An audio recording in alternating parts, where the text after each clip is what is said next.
Another day, another basketball stories na naman ang pagkikwentuhan natin.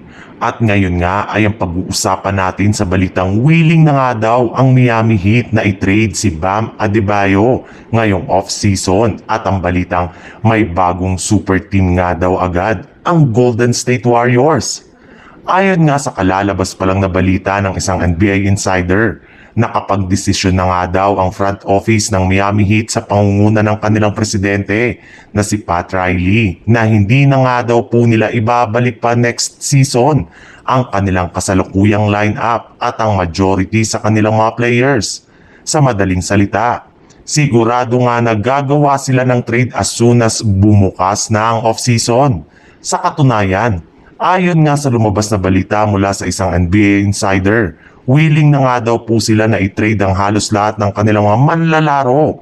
Yes, lahat. Maging si Bam Adebayo nga ay ipang-o-offer nila sa iba't ibang mga teams para lamang makakuha sila ng mga bagong players na makakatulong sa next season. At isa nga daw sa mga teams na pwede nilang kausapin dito ay ang Los Angeles Lakers na matagal na rin naman ngang interesado kay Bam Adebayo. In fact, willing na nga daw ang Los Angeles Lakers na isakripisyo sina Austin Reeves at Rui Hachimura para lamang sa ikalalakas ng lineup. Naniniwala nga ang Lakers na kaya ni Bam Adebayo na makipagsabayan kina Luka Doncic at LeBron James bilang kanilang pinakabagong starting center. Ikinumpirma na nga daw po ng isang NBA insider na hindi na nga daw po kukunin pa si Jonathan Kuminga ang kanyang qualifying offer sa Golden State Warriors ngayong season.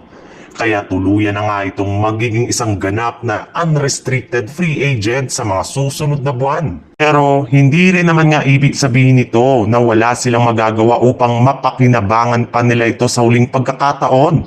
Well, ayon nga sa pinakahuling inilabas na balita, kung sakasakali man daw na hindi na talaga nila makumbinsi si Jonathan Kuminga na manatili sa team, ay kakausapin na lamang nila ito upang magamit nila siyang sa isang sign and trade deal sa pagbukas ng off-season.